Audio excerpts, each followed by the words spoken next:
দর্শক, professor ইউনূসের meticulous সরকারের meticulous ডান হাত, মেটিকুলাস আইন উপদেষ্টা, মেটিকুলাস স্পোর্টস উপদেষ্টা আসিফ নজরুল অনেক দিন ঘরের ভেতরে থেকে এবারে আলোতে বেরিয়েছেন। আলোতে বেরোনো মানে প্রকাশ্যে এসেছেন, গণমাধ্যমের সঙ্গে কথা বলেছেন।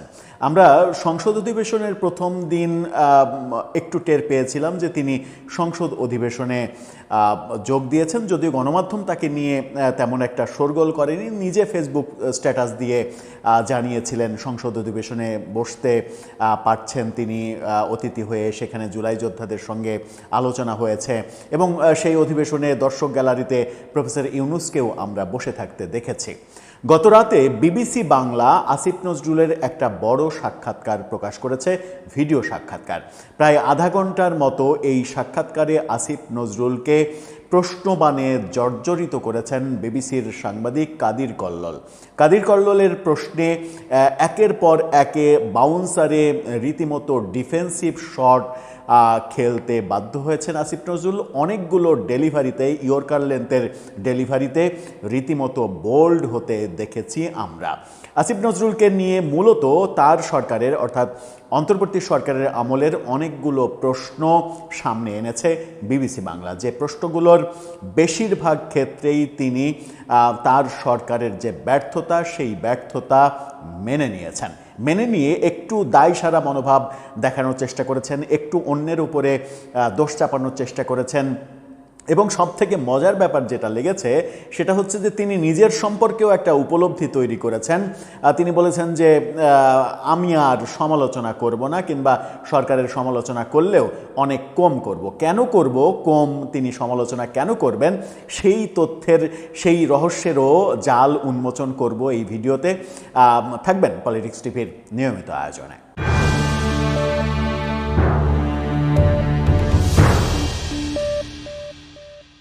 দর্শক, বলছিলাম আসিফ নজরুলের মেটিকুলাস ডিজাইনের, মেটিকুলাস সাক্ষাৎকারে বেরিয়ে আসা মেটিকুলাস সব তথ্যের বিষয়ে। তার আগে একটি মানবিক ব্যাপার বলতে চাই। ফুড ফর অল, সবার জন্য খাদ্য, এই স্লোগান নিয়ে একটি নতুন চ্যানেল ফুড ফর অলের যাত্রা শুরু হয়েছে, যারা অসহায়, দুস্থ, ক্ষুধার্ত মানুষের পাশে রান্না করা খাবার নিয়ে দাঁড়াচ্ছে। ডেসক্রিপশন বক্সে লিঙ্ক দেওয়া থাকবে। অন্তত তাদের চ্যানেলটা সাবস্ক্রাইব করে তাদেরকে অনুপ্রাণিত করবেন, যেন এই মানবিক বার্তাটা সব জায়গায় পৌঁছে যেতে পারে। চলে যাচ্ছি মূল আলোচনায়। বলছিলাম বিবিসি বাংলা আসিফ নজরুলের একটি সাক্ষাৎকার নিয়েছে।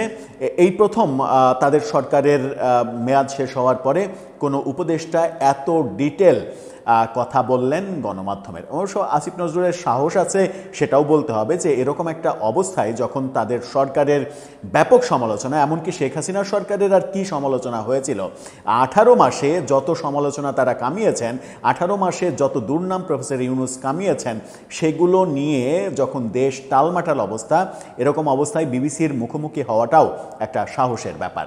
সেই সাহসের জন্য তাকে আমরা এক ধরনের ধন্যবাদ দিতেই পারি।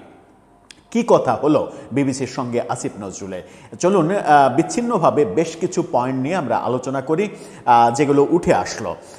বিবিসি বাংলার সাক্ষাৎকারে তিনি ব্রিগেডিয়ার সাখাওয়াত হোসেন যে কিচেন ক্যাবিনেটের কথা বলেছিলেন, অর্থাৎ প্রফেসর ইউনূস একটা কিচেন ক্যাবিনেট তৈরি করেছেন, যে ক্যাবিনেটে সিদ্ধান্ত হতো এবং সেই সিদ্ধান্তগুলো শুধুমাত্র বড় ক্যাবিনেটে জানানো হতো।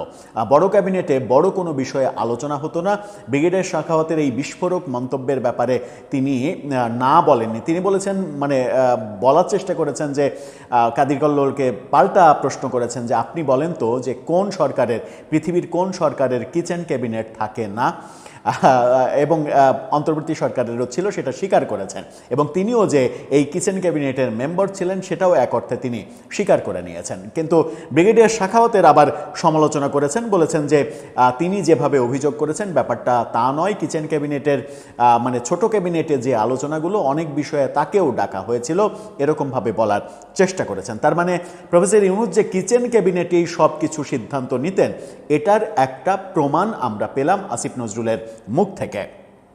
তার মন্ত্রণালয়ের যে দুর্নীতির প্রসঙ্গ, সেই দুর্নীতির প্রসঙ্গে সবথেকে বেশি দুর্নীতি হয়েছে সাব রেজিস্ট্রি অফিসে। এই ব্যাপারটা তিনি স্বীকার করে নিয়েছেন। তিনি বলেছেন, ঠেকানোর চেষ্টা করেছি, কিন্তু মাত্র এত অল্প সময়ে কি দুর্নীতি মানে বিলুপ্ত করা যায় কিনা সেই প্রশ্ন, পাল্টা প্রশ্ন তিনি ছুড়ে দিয়েছেন। কিন্তু দুর্নীতির ব্যাপার, তার মন্ত্রণালয়ে যে দুর্নীতি হয়েছে সেটা স্বীকার করেছেন, কিন্তু তিনি নিজে কোনো দুর্নীতি করেননি। চ্যালেঞ্জ ছুড়েছেন দুদকের প্রতি কিংবা যে কোনো বাহিনীর প্রতি যে তার দুর্নীতি খুঁজে বের করতে পারলে তারপরে কথা বলবেন। তিনি চ্যালেঞ্জ ছুড়েছেন যে তিনি 1 টাকার দুর্নীতিও করেননি। বলেছেন যে অন্য কেউ করেছে কিনা আমি বলতে পারবো না, তবে আমি করেছি। অর্থাৎ এই কথার মাধ্যমে তিনি এটাও বুঝিয়েছেন যে তার সরকারের বিভিন্ন উপদেষ্টা এবং বিভিন্ন কর্মকর্তাদের বিরুদ্ধে যে দুর্নীতির অভিযোগ উঠেছে সেটা এক অর্থে সত্য। তিনি সবথেকে ভয়াবহ যে ব্যাপারটা যেটা মনে হয়েছে যে তার সরকারের ব্যর্থতার অন্যতম 2টা ব্যর্থতা, সেটা হচ্ছে যে মব জাস্টিস যাকে বলা হয়েছে, মবের নামে জাস্টিস তৈরি করার যে ব্যাপারটা তৈরি করা হয়েছে প্রফেসর ইউনূস সরকারের আমলে, সেটা তিনি স্বীকার করে নিয়েছেন। বলেছেন তার সরকারের সবথেকে বড় ব্যর্থতার মধ্যে এটা একটা। 32 নম্বর ভাঙা একটা বড় ব্যর্থতা। তিনি ইনিয়ে বিনিয়ে বলেছেন যে 32 নম্বর ঠেকানোর চেষ্টা করেছে সরকার, কিন্তু হাজার হাজার লোকের কারণে ওখানে আইনশৃঙ্খলা রক্ষাকারী বাহিনী কোনো কাজ করতে পারেনি। আবার পাল্টা তিনি এটাও বলেছেন যে এর জন্য শেখ হাসিনা দায়ী, শেখ হাসিনার উস্কানি দায়ী।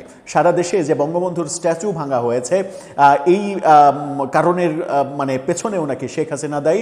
শেখ হাসিনার জন্যই মানুষ রাগে বঙ্গবন্ধুর স্ট্যাচু ভেঙে দিয়েছে।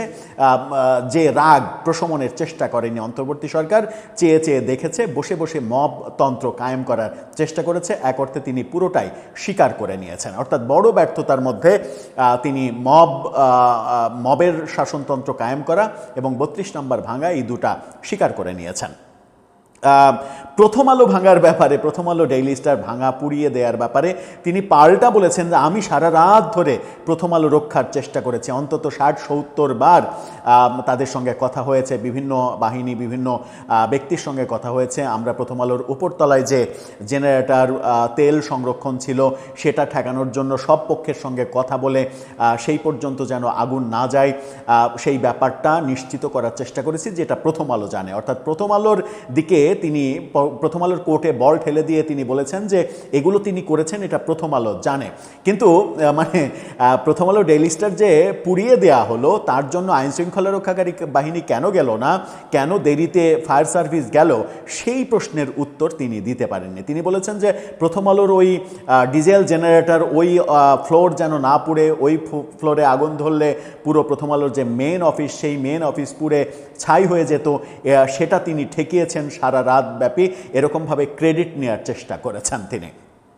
তিনি বলেছেন যে 5-10 বছর ক্ষমতায় থাকা, 5 বছর 10 বছর ক্ষমতায় থাকা, 50 বছর ক্ষমতায় থাকার যে বক্তব্যগুলো, এগুলো বিভিন্ন দিক থেকে যে উঠেছে সেটা শুনে নাকি প্রফেসর ইউনূস বিরক্ত হতেন। তিনি কখনোই বেশি দিন ক্ষমতায় থাকতে চাননি, এরকম কথা বলার চেষ্টা করা হয়েছে, মানে তিনি চেষ্টা করেছেন। তিনি বলেছেন যে বেশি দিন ক্ষমতায় থাকার কথা যারা বলেছে সেই খবরগুলো শুনে স্যার প্রচণ্ড রাগান্বিত হয়েছেন, প্রচণ্ড ক্ষেপে গিয়েছেন। অথচ আমরা দেখেছি যে প্রফেসর ইউনূস নিজেও, স্বরাষ্ট্র উপদেষ্টা সহ বিভিন্ন উপদেষ্টা তো বলেছেনই, প্রফেসর ইউনূস নিজেও বিদেশে গিয়ে এমন কথা গণমাধ্যমের সঙ্গে সাক্ষাৎকারে বলেছেন যে কেউ কেউ তো বলে 10 বছর 50 বছর আপনি ক্ষমতায় থাকুন, এরকমটা আমরা শুনি।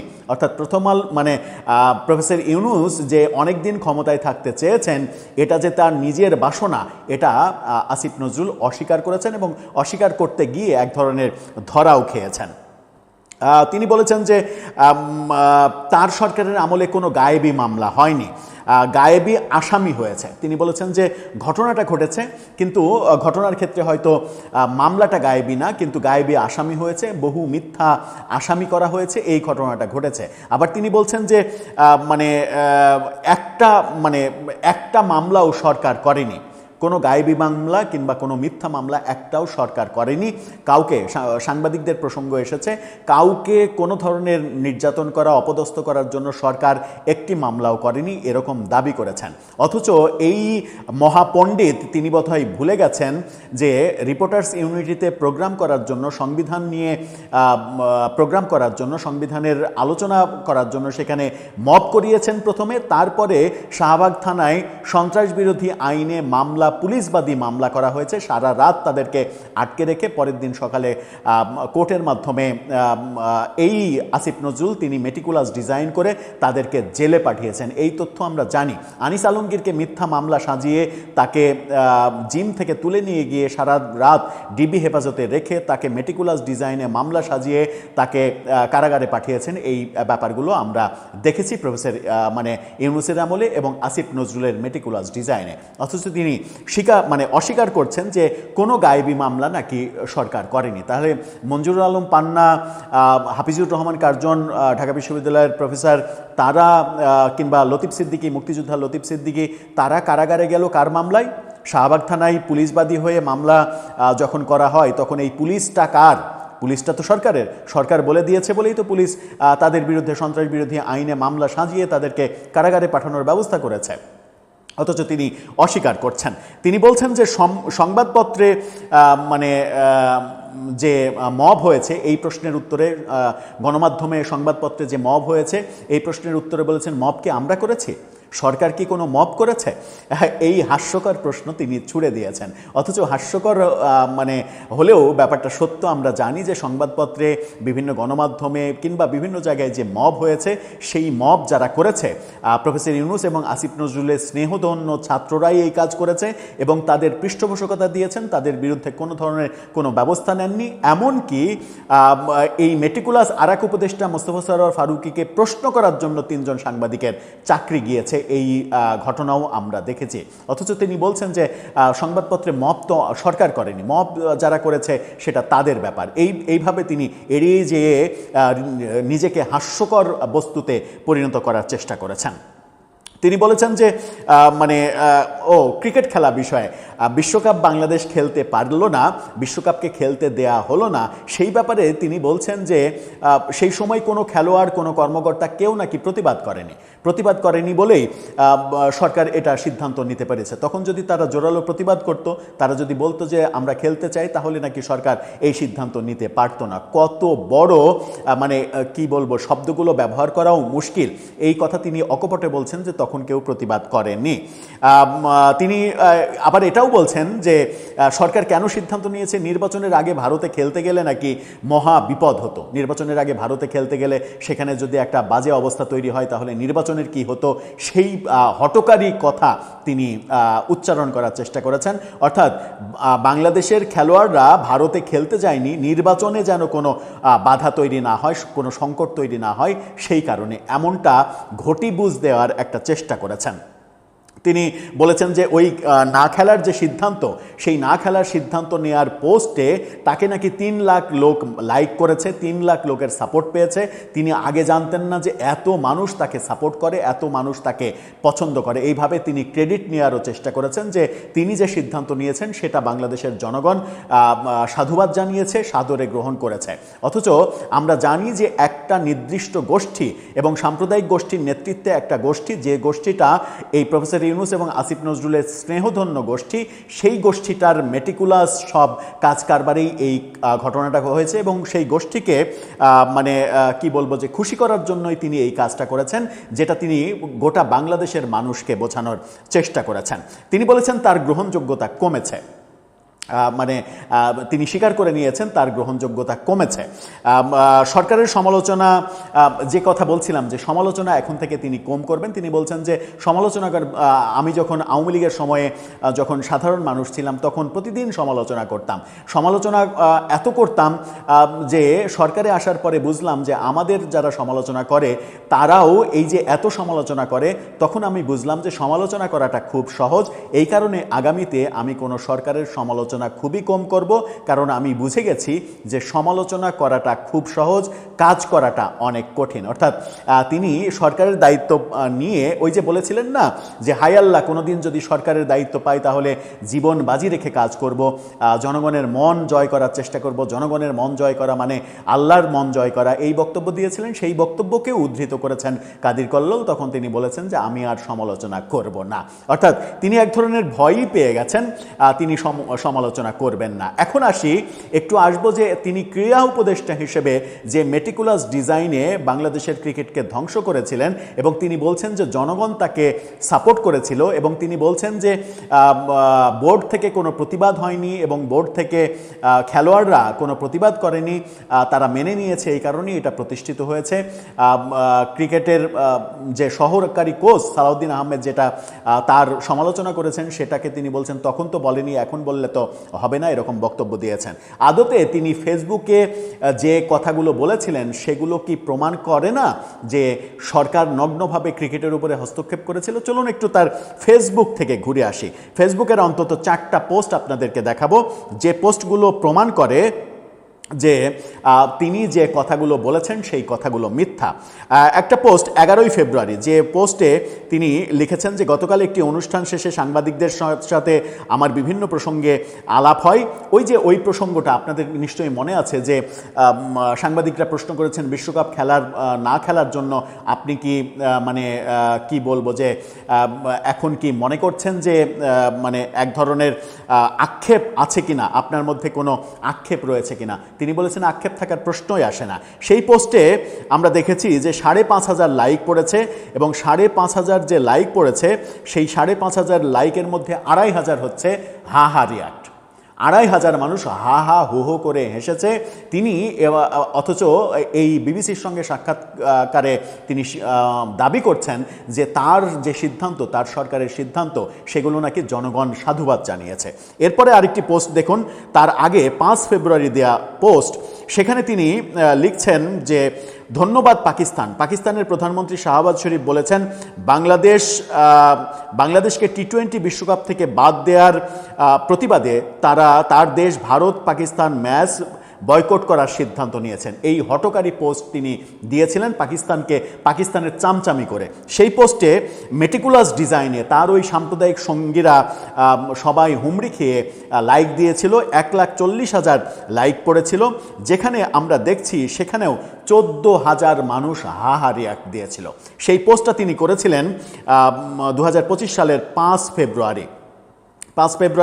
এই 25 না, 2026 সালের 5 ফেব্রুয়ারি। এরপর আরেকটি পোস্ট আপনারা দেখুন, সেখানে আরেকটা প্রসঙ্গে একটু যাই, আবার ক্রিকেটে ফিরবো। আরেকটা প্রসঙ্গ সেটা হচ্ছে যে তিনি যে আইন মন্ত্রণালয়ে এই বিভিন্ন মামলায় বিভিন্ন জনকে জামিন বাদ দিয়েছেন, জামিন দিতে দেননি, আদালতকে প্রভাবিত করেছেন, সেই প্রশ্নের উত্তরে তিনি বলেছিলেন যে 72% আসামি জামিন পেয়েছে।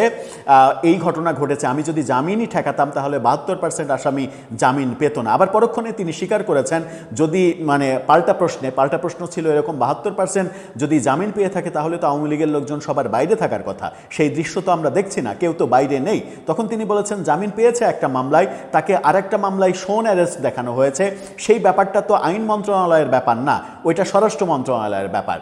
কত বড় ভণ্ড প্রতারক হলে এই কথাটা তিনি বলেন যে 72% জামিন হয়েছে, এটা তার ক্রেডিট, তিনি ক্রেডিটটা নেবেন, কিন্তু পরবর্তীতে আবার তাকে শোন অ্যারেস্ট, একের পর এক শোন অ্যারেস্ট দিয়ে কারাগারে রাখার যে ব্যবস্থা করা হচ্ছে, অর্থাৎ আদালত যদি স্বাধীনভাবে কোনো সিদ্ধান্ত নিয়েছেন জামিন দেওয়ার, সেটা আটকে দেওয়ার সব ব্যবস্থা তিনি করেছেন। এবং জামিন নিয়ে কি খেলা খেলেছেন একটা পোস্টে আপনাদেরকে দেখাই। সেই পোস্টটা ছিল জানুয়ারির 5 তারিখে। জুলাই যোদ্ধা সুরভি, যাকে রিমান্ডে নেওয়া হয়েছে চাঁদাবাজির অভিযোগে, বেশ প্রায় কোটিখানেক টাকা চাঁদাবাজির অভিযোগে যাকে গ্রেপ্তার করা হয়েছিল, তাকে আদালত যখন দুপুরবেলা রিমান্ড দিল এবং রিমান্ড দেওয়ার পরে তিনি ফেসবুকে পোস্ট করলেন কি, সুরভির বিষয়ে খোঁজ নিয়েছি, ইনশাল্লাহ সে দ্রুত প্রতিকার পাবে। এবং এই পোস্টে ঘোষণার পরে আমরা দেখলাম যে দুপুরবেলায় যে রিমান্ড দেওয়া হলো, বিকেলবেলায় আদালতে তাকে জামিন দেওয়া হলো এবং সন্ধ্যাবেলায় তাকে মুক্তি দিয়ে দেওয়া হলো। তার মানে তার মন্ত্রণালয় দিয়ে তার সরকার আদালতের উপরে যে প্রভাব বিস্তার করেছে সেটা এই ঘটনাতেই প্রমাণ হয়। আবার চলে যায় ক্রিকেটের প্রসঙ্গে। যে প্রসঙ্গটা তিনি দাবি করেছেন যে 3 লাখ লোক তাকে সাপোর্ট করেছে, সেটাও মিথ্যা তথ্য। এখন পর্যন্ত অর্থাৎ গত রাতে নেওয়া স্ক্রিনশট আমরা আপনাদেরকে দেখাচ্ছি। জানুয়ারির 3 তারিখে তিনি পোস্ট করেছিলেন যে উগ্র সাম্প্রদায়িক গোষ্ঠীর, পোস্টটা দেখে নিন, উগ্র সাম্প্রদায়িক গোষ্ঠীর কাছে নতি স্বীকার করে বাংলাদেশের ক্রিকেটার মোস্তাফিজুর রহমানকে দল থেকে বাদ দেওয়ার জন্য কলকাতা নাইট রাইডার্সকে তিনি তুলোধনা করছেন এবং তার জন্য তিনি ক্রিকেট বোর্ডকে বলছেন যে বাংলাদেশ যেন বিশ্বকাপে খেলতে না যায় তার জন্য আইসিসিকে চিঠি দাও, বিকল্প ভেন্যু হলে আমরা খেলতে যাব এটা বলো। এবং তিনি বলছেন যে ওই আইপিএল সম্প্রচারে যেন নিষেধাজ্ঞা দেওয়া হয়, তিনি তথ্য মন্ত্রণালয়কে সেই অনুরোধ জানিয়েছেন। পরবর্তীতে আমরা দেখেছি তথ্য মন্ত্রণালয় ঘোষণা করেছিল যে আইপিএল প্রচার নিষিদ্ধ করা হলো বাংলাদেশে, যার পরিণতি আমরা পরবর্তীতে দেখেছি যে বাংলাদেশের মিডিয়া বিএনপি সরকার আসার পরে আইপিএল সম্প্রচার করতে চাইলেও ভারতীয় কর্তৃপক্ষ আইপিএলের সম্প্রচারের যে মানে চুক্তি বাংলাদেশের সঙ্গে সেটা ক্যান্সেল করে দিয়েছে, বাংলাদেশকে সম্প্রচার সত্ত্ব তারা দেয়নি। ওই পোস্টে তিনি যে পোস্টে দাবি করছিলেন যে ভারতে না খেলার জন্য জনগণ তাকে বাহবা দিয়েছে, সেই সময় আজকে থেকে প্রায়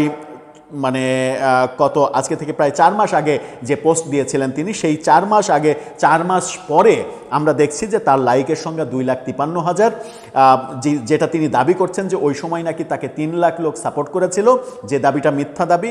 এবং 2,53,000 আজকে 4 মাস পরেও যখন লাইক দেখছি ওই পোস্টের, সেখানেও আমরা দেখছি 12,000-এর বেশি লোক হাহা রিয়াক্ট দিয়েছে এবং কমেন্টে যাচ্ছে তাই গালাগালি, যেগুলো আমরা উল্লেখ করতে চাই না। এই যে ব্যাপারগুলো আমরা দেখছি আসিফ নজরুলের, এই ব্যাপারগুলো প্রমাণ করে যে তার সরকার, তার প্রফেসর ইউনূস, তার স্যার মেটিকুলাস ডিজাইনে যা যা করেছে সেটা গণতন্ত্রে কোনোভাবেই প্রত্যাশিত নয় এবং গণতন্ত্র বিরোধী কাজ করেছেন। আরও অনেক কথা বলেছেন, প্রফেসর ইউনূসকে সেনাবাহিনী প্রধান মেনে নিতে চাননি, এই ধরনের কথা এর আগে আসিফ মাহমুদ সজীব ভুঁইয়া যেটা বলেছিলেন সেই সুরের তিনি সুর মিলিয়েছেন, সেনাপ্রধান প্রফেসর ইউনূসকে মেনে নিতে চাননি, এই কথা তিনি বলার চেষ্টা করেছেন, পরবর্তীতে তিনি বুঝিয়েছেন, বোঝানোর পরে তারা রাজি হয়েছেন, এই ধরনের ক্রেডিটও তিনি নিতে চেয়েছেন। সব মিলিয়ে দর্শক যে ব্যাপারগুলো, যে আলোচনাগুলো করলাম, যেখানে তিনি বলছেন যে মব এবং বঙ্গবন্ধুর 32 নম্বরের বাড়ি ভাঙা অন্যতম বড় 2টা ব্যর্থতা সহ আর যে ব্যাপারগুলো তিনি স্বীকার করলেন কিংবা অস্বীকার করে পাশ কাটিয়ে যেতে চেয়ে যেগুলোতে ধরা পড়লেন, সেই ব্যাপারগুলোতে আপনার মতামত কি? আপনি কি ভাবছেন? আসিফ নজরুল 1.5 বছরের শাসন আমল পার হয়ে এখন এসে তার যে বোধোদয় হচ্ছে যে তিনি আওয়ামী লীগের সমালোচনা ধুমসে সমালোচনা করেছেন, কিন্তু তার সরকারের আমলে সমালোচনা করলে সাংবাদিকদের সন্ত্রাস বিরোধী আইনে কারাগারে পাঠিয়েছেন, এই যে মেটিকুলাস ডিজাইন, এখন তিনি বলছেন যে বর্তমান সরকারের সমালোচনা তিনি কম করবেন। তিনি কি একটু ভয় পেয়ে গেলেন? তিনি কি মনে করছেন যে প্রফেসর ইউনূস যে ধারায় সাংবাদিকদের জেলে পাঠিয়েছিল সেই ধারায় বিএনপি যদি তাকে জেলে পাঠায় সমালোচনা করা শুরু করলে তাহলে ব্যাপারটা তার জন্য অনেক বেশি দুর্ভাগ্যজনক হবে? দর্শক, আপনার মতামত জানিয়ে লিখতে পারেন আমাদের কমেন্ট বক্সে।